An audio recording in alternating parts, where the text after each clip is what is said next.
ఎటువంటి శ్రమలందును ఆదరణ నీకిచ్చునని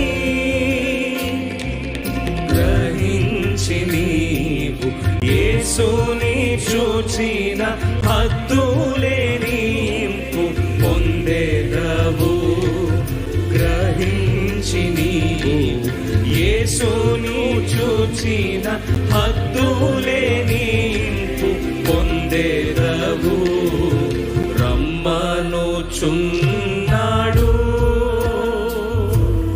నిన్ను ప్రభు యేసు, వాంఛతో తన కరము చాపి రమ్మనుచున్నాడు.